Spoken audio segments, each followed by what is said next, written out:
Salam sejahtera Malaysia. Terima kasih kerana bersama-sama di dalam channel ini. Untuk mendapatkan berita terkini dan sentiasa baru, sila tekan butang subscribe, like dan share. Sila tekan butang notifikasi untuk mendapatkan berita terkini setiap hari. Denyut nadi suara rakyat bergema di channel ini. Kita akan mulakan berita terkini. Salam sejahtera Malaysia. Denyut nadi suara rakyat bergema di channel ini. Masihkah anda ingat dulu ketika satu PRK PRK mana entah baru-baru itu di mana sudah saya lupa sudahlah. PRK yang dulu baru-baru sebelum Sungai Bakap ini, yang di Selangor itu, adalah entah mana tok nenek mana, pakcik mana, orang muda mana, entah siapalah yang sebarkan kata pas boykot, pas menyebabkan kekalahan kepada calon bersatu di sana tu. Jadi adakah sekarang pula bersatu tiba-tiba pula boykot pula calon PAS? Tidaklah, mana ada, tidak.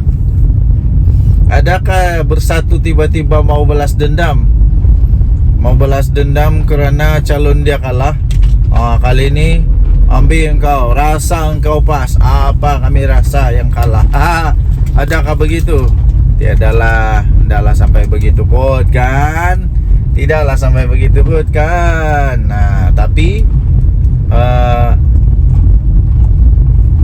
orang bilang tu, takkan bergoyang pokok kalau tiada angin. Kadang-kadang goyang kalau ada monyet. Kadang-kadang goyang kalau ada monyet tahu. Jadi saya fikir bersatu tidak akan boykot lah, tidak akan boykot kah, tidak akan buat dajai kah, tak akan mendajai kan PAS lah. Tapi untuk PAS menang, saya fikir dia punya peluang agak tipis lah.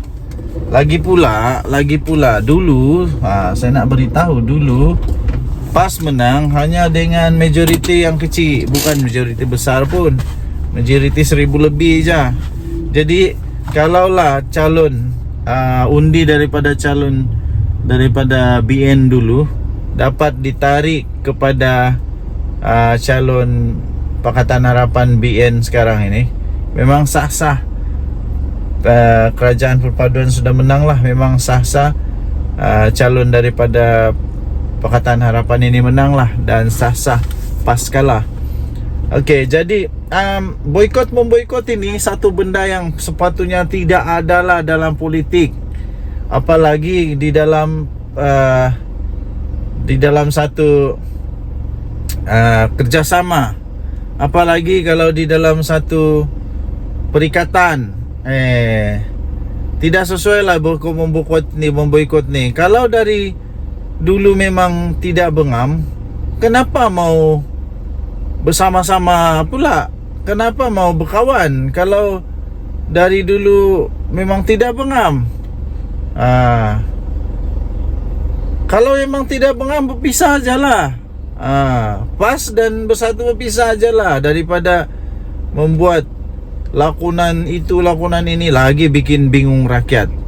Jadi pasal boykot-memboykot ini, saya fikir ini benda patut tidak ada lah dalam politik Malaysia.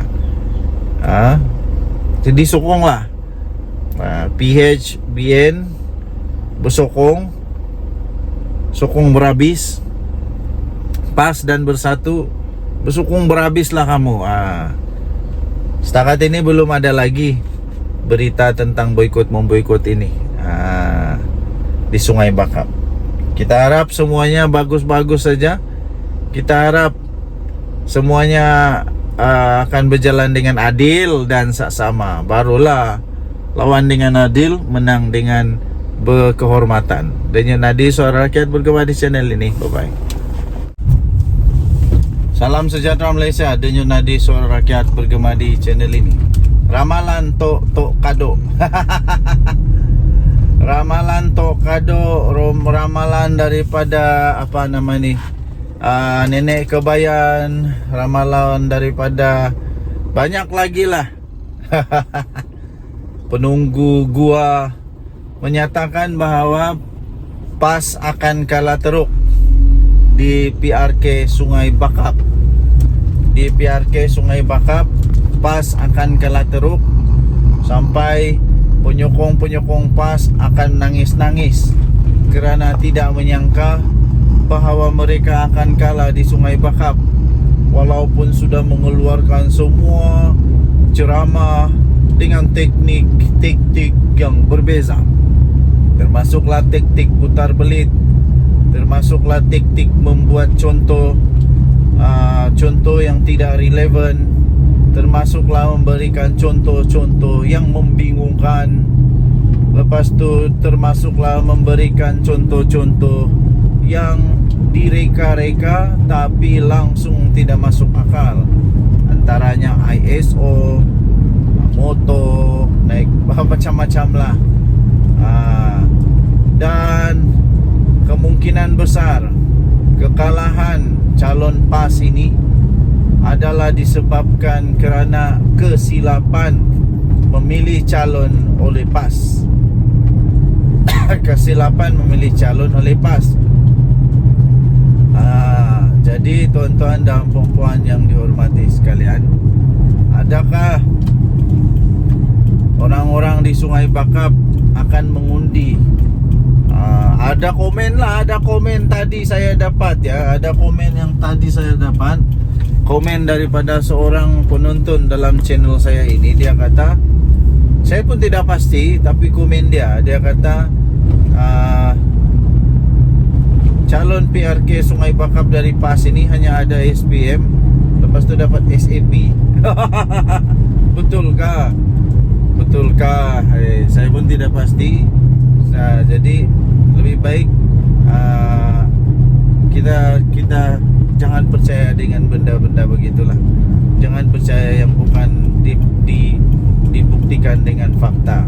Jadi yang pasti dia tak ajar PhD lah. Yang pasti dia tiada PhD, dia tiada pendidikan yang cukup tinggi. Jadi kerana itu ya, tuan-tuan dan puan, adakah orang-orang Sungai Bakap akan memilih orang yang tiada PhD dibanding dengan calon yang ada PhD? Saya fikir, saya rasa orang akan pilih yang ada PhD. Jadi ini adalah satu punca kekalahan utama. Punca kekalahan utama kepada calon PAS lah, sebab dia tiada PhD. Manakala zaman sekarang ini rakyat di negara Malaysia di mana-mana saja mengutamakan pendidikan. Walaupun Sanusi bilang tidak perlu ada pendidikan tinggi, tapi percayalah, sekarang ini dunia sudah modern. Dunia sekarang bukan zaman hadir lagi. Dunia sekarang sudah zaman IT. Perlu orang-orang bijak pandai, berpendidikan tinggi. Ada orang kata, apa guna pendidikan tinggi kalau ambil rasuah? Memanglah, tapi selalunya orang berpendidikan tinggi ini dia lebih bijak untuk melawan rasuah ketimbang dengan orang yang jadi calon tak ada kemampuan. Dia punya risiko untuk minta rasuah itu lebih tinggi. Orang yang memang sudah kaya dengan orang yang tidak berapa nak kaya, mana satu yang lebih banyak akan rasuah? Maksudnya akan dapat risiko untuk minta rasuah. Kan begitulah, itu persoalan dia. Pikir-pikirkanlah. Dan nadi Suara Rakyat bergema di channel ini, tahniah diucapkan kepada calon daripada Pakatan Harapan Barisan Nasional yang menang dengan cukup bergaya. Dan kasihanlah, takziah saya ucapkan kepada PAS yang kalah. Kita jumpa lagi, bye bye.